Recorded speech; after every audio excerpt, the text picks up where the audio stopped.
നോക്കൂ, എന്നോട് കഴിഞ്ഞ ആഴ്ച സംസാരിച്ചവർക്കറിയാം, ഇതന്നെയാണ് ഞാനും ആവശ്യപ്പെട്ടത്. നമുക്കൊരു ഹിറ്റ് ഹാർഡ് ഹിറ്റ് സ്മാർട്ടിൻ്റെ ഒരു സ്ട്രാറ്റജി ആവശ്യമുണ്ടായിരുന്നു. അതിൻ്റെ അർത്ഥം അവർ നമ്മുടെ രാജ്യത്ത് വന്നിട്ട് ഭീകരവാദികൾ 26 സാധാരണ സിവിലിയൻസ് വെറും ടൂറിസം ചെയ്യാൻ വേണ്ടി പോയവരെ കൊന്ന ശേഷം നമുക്ക് ഒരു മറുപടി കൊടുക്കാതിരിക്കാൻ ഒരു സാധ്യതയുണ്ടായിരുന്നില്ല. എന്തായാലും പല നയതന്ത്ര വഴിക്ക് ചില സ്റ്റെപ്സ് എടുത്തിട്ടുണ്ടായിരുന്നു. നിങ്ങൾക്കറിയാം, വീസ ക്യാൻസൽ ചെയ്തു, ആൾക്കാരെ ഈ രാജ്യത്ത് പോകാൻ പറഞ്ഞു, ഇൻഡസ് വാട്ടർ സ്ട്രീറ്റീസിനെ സസ്പെൻഷനിൽ വെച്ചു. ഇതെല്ലാം ചെയ്തിട്ടും കൂടി പക്ഷെ അത് മാത്രം പോരാന്ന് എല്ലാവർക്കും ഒരു വിശ്വാസമുണ്ടായിരുന്നു. കാരണം അടി കിട്ടിയ ശേഷം അടി കൊടുത്തിട്ടില്ലെങ്കിൽ വീണ്ടും അവർ വന്ന് ചെയ്യുന്ന ഒരു സംശയമില്ല. നമ്മൾ ആർക്കും യുദ്ധം വേണ്ട, യുദ്ധം ആഗ്രഹമില്ല. നമ്മൾക്ക് ഒരു തിരിച്ചടി കൊടുക്കാൻ ആവശ്യമുണ്ടായിരുന്നു, അത് ചെയ്തു. ഇനി എൻ്റെ അഭിപ്രായത്തിൽ എല്ലാവരുടെയും ആഗ്രഹമാണ് ഇതിനെ ഒന്ന് കുറച്ചൊന്ന് ഡയൽ ഡൗൺ ചെയ്യുക, അതിന് കുറച്ചൊന്ന് താത്തുക, ടെമ്പറേച്ചറിനെ കുറച്ച് ചുരുക്കുക. അത് 1-2 ദിവസത്തെ കാര്യമല്ല. അതെ, എനിക്ക് അത് നല്ലോണം ഇഷ്ടപ്പെട്ടു. നമ്മുടെ വിദേശകാര്യ സെക്രട്ടറി തന്നെ ഒരു കശ്മീരി പണ്ഡിതാണ്. അദ്ദേഹത്തിന് നല്ലപോലെ അറിയുന്നൊരു ഒരാളാണ്. അദ്ദേഹത്തിനൊപ്പം നിൽക്കേണ്ടായിരുന്നത് 2 മഹിള, 2 പേരും, ഒന്ന് ആർമിയിൽ നിന്നും ഒന്ന് എയർഫോഴ്സിൽ നിന്നും. അതിലത്തെ ഒന്ന് നിങ്ങൾക്കറിയാമല്ലോ, ഒരു ന്യൂനപക്ഷ സമുദായത്തിൻ്റെ ഒരു വ്യക്തിയും കൂടിയായിരുന്നു. അതിനും ഒരു സന്ദേശമുണ്ടല്ലോ, നമ്മൾ ഭാരതമാണ്, നിങ്ങൾ ഞങ്ങളെ ഭിന്നിക്കാൻ ശ്രമിച്ചോളൂ, ഞങ്ങൾ അത്ര വേഗം എളുപ്പത്തിൽ നിങ്ങൾക്ക് വിട്ടുതരാൻ പോകുന്നില്ല. അത് നല്ലൊരു സന്ദേശമായിരുന്നു. വളരെ നിർണായകമായ യോഗങ്ങൾ പുരോഗമിക്കുന്നു. നാളെ സർവകക്ഷി യോഗം വിളിച്ചിട്ടുണ്ട്. പഹൽഗാം ഭീകരാക്രമണത്തിന് പിന്നാലെ സർവകക്ഷി യോഗം കേന്ദ്ര സർക്കാർ വിളിച്ചു ചേർത്തിരുന്നു. അതിൽ രാഷ്ട്രീയ പാർട്ടികളുടെ ഒന്നടങ്കമുള്ള പിന്തുണ കേന്ദ്ര സർക്കാരിന് നൽകിയിരുന്നു. പിന്നീട് ലോകരാഷ്ട്രങ്ങളുമായി അടക്കം വലിയ തോതിൽ ആശയവിനിമയം ഇന്ത്യ നടത്തിയിരുന്നു. കഴിഞ്ഞ ദിവസമായിരുന്നു ഐക്യരാഷ്ട്രസഭയുടെ സുരക്ഷാ കൗൺസിലിൽ അടക്കം വിഷയം ചർച്ച ചെയ്തത്. ആ ഘട്ടത്തിലും ഇന്ത്യക്ക് പൂർണ്ണമായി പിന്തുണ ലോകരാജ്യങ്ങളിൽ നിന്ന് ലഭിച്ച പശ്ചാത്തലം ആണ് ഉള്ളത്. ഇപ്പോഴും ഈ ആക്രമണശേഷവും നിരന്തരമായി ലോകരാഷ്ട്രങ്ങളുമായി അടക്കം ഇന്ത്യ ആശയവിനിമയം നടത്തിക്കൊണ്ടേയിരിക്കുന്നു. അതോടൊപ്പം തന്നെയാണ് ഇന്ത്യയിൽ നടക്കുന്ന വളരെ പ്രധാനപ്പെട്ട നീക്കങ്ങൾ. ഇന്ത്യയുടെ സർവ്വസൈന്യാധിപൻ എന്നത് രാഷ്ട്രപതിയാണ്. ഇപ്പോൾ രാഷ്ട്രപതി ദ്രൗപദി മുർമുവുമായി പ്രധാനമന്ത്രി നരേന്ദ്രമോദി രാഷ്ട്രപതി ഭവനിൽ എത്തിയാണ് കൂടിക്കാഴ്ച നടത്തുന്നത്. ഏത് തരത്തിലുള്ള ആക്രമണം എന്നുള്ളതെല്ലാം വിശദീകരിക്കുന്നു. ഒപ്പം സൈനിക നീക്കങ്ങൾക്ക് അടക്കം അനുമതി നൽകേണ്ടത് ഇന്ത്യയുടെ രാഷ്ട്രപതി തന്നെയാണ്. ഇനി അത്തരം നീക്കങ്ങൾ ആവർത്തിക്കുന്നുവെങ്കിൽ തുടർ നീക്കങ്ങളെ സംബന്ധിച്ച ചർച്ചകൾ, കൂടിക്കാഴ്ചകളടക്കം പുരോഗമിക്കുകയാണ്. രാകേഷ് ചേരുന്നുണ്ട്. രാകേഷ്, ഏറ്റവും ഒടുവിൽ ഇപ്പോൾ രാഷ്ട്രപതിയുമായി പ്രധാനമന്ത്രി കൂടിക്കാഴ്ച നടത്തുന്നു. അങ്ങനെ നിർണായകമായ യോഗങ്ങൾ ഇപ്പോഴും പുരോഗമിച്ചുകൊണ്ടിരിക്കുന്നു. പ്രധാനമന്ത്രിയുടെ വിദേശകാര്യ സന്ദർശനമടക്കം 3 രാഷ്ട്രങ്ങളിലേക്കുള്ള സന്ദർശനമടക്കം റദ്ദാക്കുന്ന സാഹചര്യമുണ്ടാകുന്നു. അതായത് ടെൻഷൻ ഇനിയും ഉണ്ടാകാം എന്ന വിലയിരുത്തലിൽ തന്നെയാണ് ഇന്ത്യ. അതിനെ തിരിച്ചടിച്ചിരിക്കും എന്ന് ഉറപ്പിക്കുന്നു ഇന്ത്യ.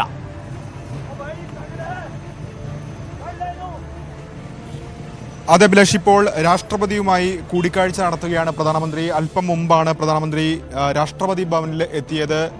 സാഹചര്യം, പ്രത്യേകിച്ച് ഇന്ത്യ നടത്തിയിട്ടുള്ള സൈനിക നീക്കം, അതിർത്തി കടന്നുള്ള ആക്രമണം, അതായത് പാകിസ്ഥാനിലെ അടക്കം 4 കേന്ദ്രങ്ങൾ ആക്രമിച്ച കാര്യങ്ങൾ ഇപ്പോൾ രാഷ്ട്രപതിയെ വിശദീകരിക്കാൻ വേണ്ടി തന്നെയാണ് പ്രധാനമന്ത്രി ഇപ്പോൾ ഏതായാലും രാഷ്ട്രപതി ഭവനിൽ എത്തിയിട്ടുള്ളത്. മാത്രവുമല്ല, കേന്ദ്രമന്ത്രിസഭാ യോഗം കൂടി ചേർന്നിട്ടുണ്ട്. ഈ കേന്ദ്രമന്ത്രിസഭാ യോഗത്തിനാണ് ഏതായാലും നാളെ ഓൾ പാർട്ടി മീറ്റിംഗ് വിളിക്കാൻ, സർവകക്ഷി യോഗം വിളിക്കാനുള്ള തീരുമാനം ഇപ്പോൾ കൈക്കൊണ്ടിരിക്കുകയും ചെയ്തിരിക്കുന്നത്. നാളെ 11 മണിക്കാണ് സർവകക്ഷി യോഗം ചേരുക എന്നാണ് ഇപ്പോൾ പാർലമെന്ററി കാര്യമന്ത്രി കിരൺ റിജിജു വ്യക്തമാക്കിയിരിക്കുന്നത്. കാരണം ഈ സംഭവത്തിന് ശേഷം, പഹൽഗാം ആക്രമണത്തിന് ശേഷം രാഷ്ട്രീയ പാർട്ടികളൊക്കെ തന്നെ ഒന്നടങ്കം സർക്കാരിന് പിന്തുണ പ്രഖ്യാപിച്ചതാണ്. ഇന്നിപ്പോൾ ഇന്ത്യ തിരിച്ചടിച്ച ശേഷവും പ്രധാനപ്പെട്ട പ്രതിപക്ഷ പാർട്ടികളെല്ലാം തന്നെ, കോൺഗ്രസ് അടക്കമുള്ള എല്ലാ രാഷ്ട്രീയ പാർട്ടികളും സർക്കാരിൻ്റെ നീക്കത്തിന് പൂർണ്ണ പിന്തുണ പ്രഖ്യാപിച്ചിട്ടുണ്ട്. ഒപ്പം അതുകൊണ്ട് തന്നെ ഒറ്റക്കെട്ടായി ഈ വിഷയത്തെ നേരിടുക, ഒപ്പം അതിർത്തിയിലെ സാഹചര്യമൊക്കെ തന്നെ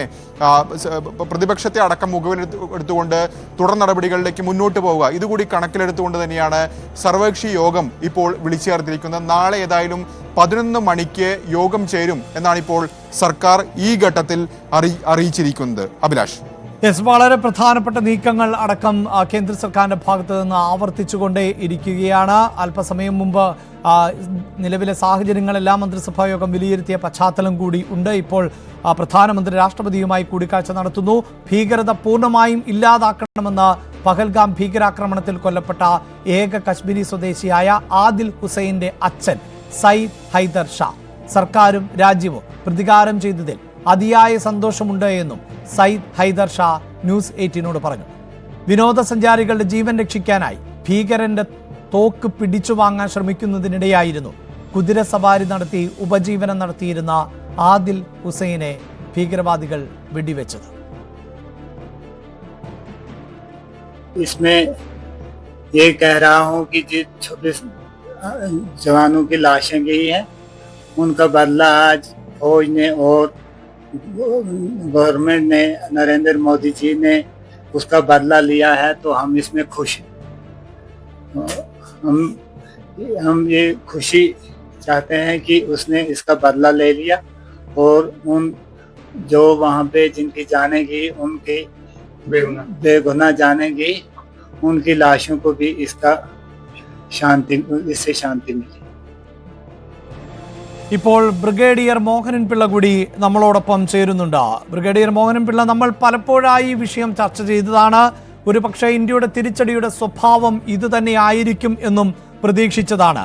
ഇപ്പോൾ ഈ ദൃശ്യങ്ങളടക്കം പുറത്തു വരുമ്പോൾ തോന്നുന്ന അത്ഭുതം എന്നത് തീർച്ചയായും ഈ ഭീകരവാദ കേന്ദ്രങ്ങൾ എന്നത് പാകിസ്ഥാൻ സൈന്യത്തിന്റെ സുരക്ഷിതമായ കരങ്ങളിൽ പ്രവർത്തിക്കുന്ന ഇടങ്ങളാണ്.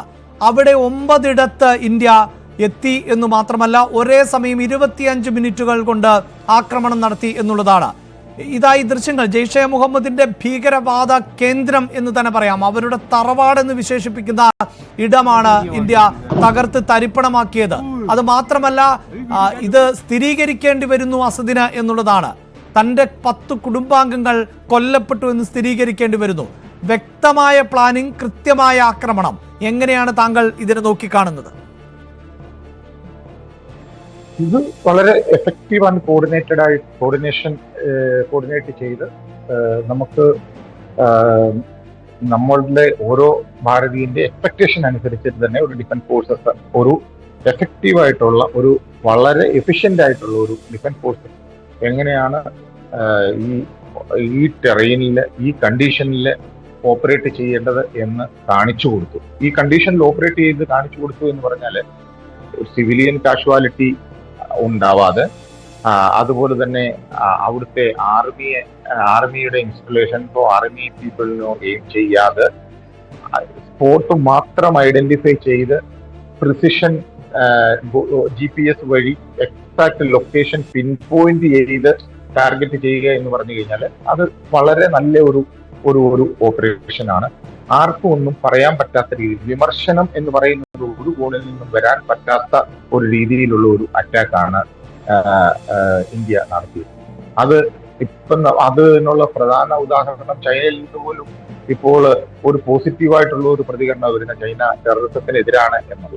നമ്മൾ ഒരു കോണിൽ നിന്ന് ഒരു പ്രശ്നവും വരാതിരിക്കാനുള്ള കാരണം എന്ന് പറഞ്ഞു കഴിഞ്ഞാൽ നമ്മൾ യാതൊരു ടെററിസ്ഥാനെ ഒരു കാരണവശാലും നമ്മളെ ടച്ച് ചെയ്തിട്ടില്ല. നമ്മൾ ടച്ച് ചെയ്തത് നമ്മളെ വർഷങ്ങളായിട്ട് ഹോണ്ട് ചെയ്തുകൊണ്ടിരിക്കുന്ന ഈ ടെററിസ്റ്റുകളെയാണ്.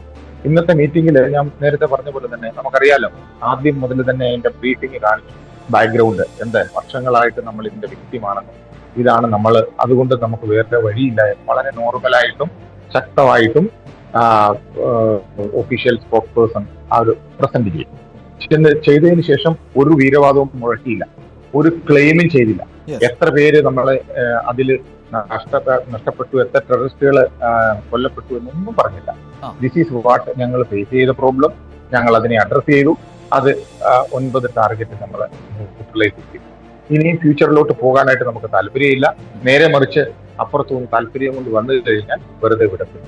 വളരെ സ്ട്രിക്റ്റ് ആൻഡ് ക്ലിയർ മെസ്സേജും കൊടുത്തു. അപ്പം അതുകൊണ്ട് നമ്മൾ മനസ്സിലാക്കേണ്ടത് ഈ എഫിഷ്യന്റ് ആയിട്ടുള്ള ഈ how to tackle such kind of a situation എന്നുള്ളത് ഇനിയും ടെററിസ്ഥാൻ പഠിച്ചു കഴിഞ്ഞിരിക്കുകയാണ്. ടെററിസ്ഥാൻ പഠിച്ചു എന്ന് പറഞ്ഞു കഴിഞ്ഞാൽ ഇനിയും അവരിങ്ങനെയുള്ള അറ്റാക്കിന് മുമ്പായിട്ട് 10 പ്രാവശ്യം ചിന്തിക്കും. പിന്നെ എനിക്ക് ഒരു കാര്യം കൂടി ഇതിനോട് ചേർത്ത് പറയാനുള്ളത്, നമ്മൾ ഇനി മുതലെങ്കിലും ഇത്രയും സമയം എടുക്കാതെ ഈ ഇസ്രയേലൊക്കെ ചെയ്യുന്ന മാതിരി ടിറ്റ് ഫോർ ടാക്ക്, ഇപ്പം ജമ്മു ആൻഡ് കാശ്മീരിൽ ഒരു അറ്റാക്ക് ഉണ്ടായി, അല്ലെ എവിടെയെങ്കിലും ഒരു ടെററിസ്റ്റ് അറ്റാക്ക് ഉണ്ടായാൽ within fraction of second one missile should go and touch up in terrorist camp, remaining terrorist camp. അതുമാതിരി ഐഡന്റിഫൈ ചെയ്ത് ഗൈഡ് ചെയ്ത് വെക്കണം. അപ്പോളേ ഇവര് മര്യാദ പഠിക്കുകയുള്ളൂ. ഇതിപ്പം സിംഗൂർ ഫേസ് 1 ആണ്. then we have to say to them that Sindoor, such phases will be continuing. It is a continuing process. More phases will come, Sindoor phases. Now it is purely a Sindoor. Now don't change the Sindoor into a blood. അപ്പം അതുകൊണ്ട് ആ ഒരു രീതിയിലുള്ള ഒരു മറുപടി കൊടുത്തെങ്കിൽ മാത്രമേ അവർ മര്യാദ പഠിക്കൂ. ഇപ്പോൾ 2 ഓപ്ഷൻസ് വരുന്നുണ്ട്. അവർ പറയുന്നു ഇന്ത്യ അതിക്രമം നിർത്തിവെക്കുവാണെങ്കിൽ ഞങ്ങൾ നിർത്തിവെച്ചോളാമേ എന്ന് മുന്നോട്ട് തന്നെ പറയുന്ന അത് എത്രത്തോളം റിലയബിൾ ആണെന്നറിയില്ല. ഒന്ന് ടെററിസ്ഥാന്റെ പ്രൈം മിനിസ്റ്റർ ആണോ അതോ ഡിഫൻസ് മിനിസ്റ്റർ ആണോ പറഞ്ഞു പറയും. പക്ഷെ അവർക്കൊരു സേ ഇല്ല. അത് ഈ ജിഹാദി ജനറൽ തീരുമാനിക്കണം എന്താണെന്നുള്ളത്.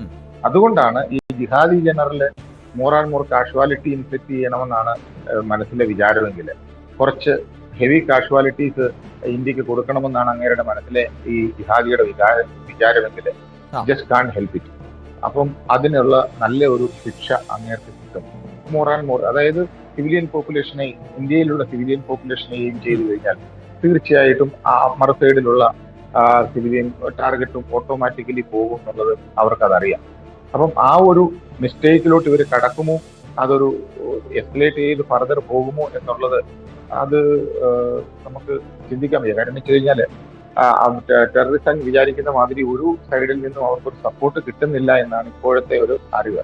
യെസ്, അതാണ് താങ്കൾ സൂചിപ്പിച്ചതുപോലെ നിലവിൽ ലോകരാഷ്ട്രങ്ങൾ കാര്യമായ പിന്തുണയൊന്നും ലഭിക്കുന്നില്ല. കഴിഞ്ഞ ദിവസം ഐക്യരാഷ്ട്രസഭയുടെ സുരക്ഷാ കൗൺസിലടക്കം പാകിസ്ഥാൻ ഒറ്റപ്പെട്ടു പോയൊരു സാഹചര്യമുണ്ട്. താങ്കൾ തന്നെ സൂചിപ്പിച്ചു, ഈ ആക്രമണത്തിന് ശേഷം നമ്മൾ ഒരു തരത്തിലുമുള്ള വീരവാദങ്ങൾക്കും മുതിർന്നിട്ടില്ല.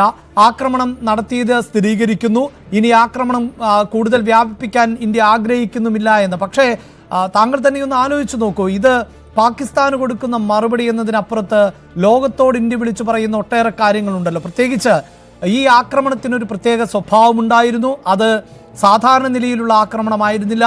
ജാതിയും മതവും തെരഞ്ഞുപിടിച്ചുകൊണ്ടുള്ള ആക്രമണം, സ്ത്രീകളെ ഒഴിവാക്കി നിർത്തി കൃത്യമായി പുരുഷന്മാരെ ലക്ഷ്യം വെച്ചുകൊണ്ടുള്ള ആക്രമണം. അവിടെ നമ്മുടെ കണ്ണീർ കാഴ്ചയായി മാറിയിരുന്നു ഹിമാൻഷി എന്ന പെൺകുട്ടിയടക്കം. അതിന് നമ്മൾ നൽകിയ മറുപടിയുടെ പേരാണ് ഓപ്പറേഷൻ സിന്ദൂർ എന്നത്. അതിനുശേഷം നടന്ന വാർത്താ സമ്മേളനം, ആ വാർത്താ സമ്മേളനത്തിൽ വ്യോമസേന വിംഗ് കമാൻഡർ വ്യോമിക സിംഗ്, കരസേനയിലെ കേണൽ സോഫിയ ഖുറേഷി, ഇവർ 2 പേരാണ് എങ്ങനെയാണ് നമ്മൾ ആക്രമണം നടത്തിയത് എന്ന് വിവരിച്ചത്. പാകിസ്ഥാന്റെ ചരിത്രം നമുക്കറിയാം. അവിടെ സ്ത്രീകൾ ഉൾപ്പെടെയുള്ളവരെ ഈ തീവ്രവാദ സംഘടനകൾ എങ്ങനെയാണ് ഉപയോഗിക്കുന്നത് എന്നറിയാം. വിദ്യാഭ്യാസ അവകാശ പ്രവർത്തനം നടത്തിയ മലാല യൂസഫ്സായുടെ തലയ്ക്ക് നിറയൊഴിച്ചവരാണ് പാകിസ്ഥാനിലെ തീവ്രവാദികൾ. അവർക്ക് ഇതിലേറെ മനോഹരമായൊരു മറുപടി ഇന്ത്യക്ക് നൽകാൻ സാധിക്കുമോ? ആ സൈന്യത്തിന് നൽകാൻ സാധിക്കുമോ? ഒരിക്കലുമില്ല. അത് ഒരു റോൾ മോഡൽ എന്നുള്ള രീതിയിൽ അവർക്ക് ഡയറക്റ്റ് ആയിട്ടുള്ള ഒരു മറുപടിയാണ് കൊടുത്തത്. എല്ലാ രീതിയിലും ഓപ്പറേഷന്റെ കോഡ് നെയിം ആണെങ്കിലും അതുപോലെ തന്നെ അഡ്രസ് ചെയ്തതാണെങ്കിലും, അതായത് നിങ്ങളുടെ മുന്നിൽ ഈ ടോപ്പ് ബ്രാസ് ഒന്നും വരേണ്ട ഒരാവശ്യവുമില്ല. ഇന്ത്യയിലെ നാരീശക്തി വളരെ സ്ട്രോങ് ആണ്, അവർ വളരെ കേപ്പബിൾ ആണ്. അതുകൊണ്ട് ആ ഒരു രീതിയിലോട്ട് വരണ്ട. ഇവിടെയുള്ള ഇന്ത്യൻ വനിതകളും ധീരയോദ്ധാക്കളാണ്, ധീരവനിതകളാണ്. നിങ്ങളെ ടാക്കിൾ ചെയ്യാൻ അവർ തന്നെ ധാരാളമാണ് എന്നൊരു ഇൻഡയറക്റ്റ് മെസ്സേജും കൂടി അത് കൊടുത്തിട്ടുണ്ട്. രണ്ടാമത്, നിങ്ങൾ വനിതകളെ മാത്രം ഫെയർ ചെയ്യുകയും പുരുഷന്മാരെ സെലക്ട് ചെയ്ത് മർഡർ ചെയ്യുകയും ചെയ്തപ്പോൾ അതിനുള്ള ഒരു മറുപടി വനിതകൾ തന്നെയാണ് റിപ്ലൈ കൊടുത്തത്. തീർച്ചയായിട്ടും അത് ആ ഒരു ആംഗിളിൽ നമുക്കത് കാണാവുന്നതേ ഉള്ളൂ. ആ ആംഗിളിലാണ് അത് എടുക്കേണ്ടതും. എല്ലാ രീതിയിലും ഈ ടെററിസ്ഥാന് കിട്ടാവുന്നതിൽ വെച്ച് ഏറ്റവും ഹ്യൂമിലേറ്റ് ചെയ്യുന്ന രീതിയിലുള്ള ഒരു മറുപടിയാണ് എല്ലാ രീതിയിലും കൊടുത്തിട്ടുള്ളത്. വളരെ കൃത്യമായി 9 കേന്ദ്രങ്ങൾ ഇന്ത്യ കേന്ദ്രീകരിച്ചു. 9 കേന്ദ്രങ്ങളിൽ 21 തവണ ആക്രമണം നടത്തിയെന്ന് ഇന്ത്യ പിന്നീട് നടത്തിയ വാർത്താ സമ്മേളനത്തിലടക്കം വ്യക്തമാക്കി. പാകിസ്ഥാൻ ഭീകരപ്രവർത്തനങ്ങളെ പ്രോത്സാഹിപ്പിക്കുന്ന ഭീകരപ്രവർത്തനങ്ങളുടെ കേന്ദ്രങ്ങൾ ആക്കി മാറ്റിയിട്ടുള്ള ഇടങ്ങളിൽ ആയിരുന്നു ഇന്ത്യ ആക്രമണം ലക്ഷ്യം വെച്ചത്. ആ ആക്രമണത്തിൽ ഏറ്റവും പ്രധാനപ്പെട്ടതായി പറയേണ്ടത് കൊല്ലപ്പെട്ടവരിൽ കൊടും ഭീകരൻ മസൂദ് അസറിന്റെ ബന്ധുക്കൾ ഉണ്ട് എന്നതാണ്. 10 പേർ മരിച്ചു എന്ന് മസൂദ് അസറിന് തന്നെ സമ്മതിക്കേണ്ട സാഹചര്യം ആണ് വന്നിട്ടുള്ളത്. ഒപ്പം അനുയായികളായിട്ടുള്ള 4 പേർ കൂടി, അങ്ങനെ 14 പേർ അവിടെ തന്നെ മരണപ്പെട്ടു, കൊല്ലപ്പെട്ടു എന്ന വിവരം ആണ് പുറത്തു വരികയും ചെയ്യുന്നത്. അത്തരത്തിൽ അതിശക്തമായ ഒരു തിരിച്ചടി ഇന്ത്യ നൽകി എന്നുള്ളതാണ്. 9 ഭീകര കേന്ദ്രങ്ങൾ ഇന്ത്യ ലക്ഷ്യം വെച്ചു. ആ 9 ഭീകര കേന്ദ്രങ്ങളിൽ 25 മിനിറ്റ് കൊണ്ട് ആക്രമണം നടത്തി എന്നുള്ളതാണ്. ആ 9 കേന്ദ്രങ്ങളിലും വളരെ അപ്രതീക്ഷിതമായി, ഒരുപക്ഷെ സൈന്യത്തിൻ്റെ കാവൽ ഉണ്ടായിരുന്നു, പാകിസ്ഥാൻ ചാരസംഘടനയുടെ നിരീക്ഷണമുണ്ടായിരുന്നു. പക്ഷേ അതിനെയൊക്കെ മറികടന്നുകൊണ്ടുള്ള വളരെ കൃത്യമായ പ്ലാൻഡായ ഓപ്പറേഷൻ ഇന്ത്യ നടത്തിയിരിക്കുന്നു എന്നുള്ളതാണ്. ദൃശ്യങ്ങളടക്കം ഇപ്പോൾ പുറത്തു വരുന്ന ദൃശ്യങ്ങളിലടക്കം ജെയ്ഷെ മുഹമ്മദിന്റെ ഭീകര കേന്ദ്രം തന്നെയാണ് തകർത്ത് തരിപ്പണമാക്കിയത് എന്ന് ഈ ദൃശ്യങ്ങളിൽ നിന്ന് നമുക്ക് മനസ്സിലാക്കാൻ സാധിക്കും. തികച്ചും പ്രൊഫഷണൽ ആയിരുന്നു ഓപ്പറേഷൻ സിന്ദൂർ. ദേശീയ സുരക്ഷാ ഉപദേഷ്ടാവ് അജിത് ഡോവൽ ആണ് കൺട്രോൾ റൂം നിയന്ത്രിച്ചത്. ഓരോ നിമിഷവും പ്രധാനമന്ത്രി ആക്രമണം നിരീക്ഷിച്ചുകൊണ്ടേയിരുന്നു. കൃത്യമായ ആസൂത്രണമാണ് ഓപ്പറേഷൻ സിന്ദൂറിനെ വിജയത്തിൽ എത്തിച്ചത്.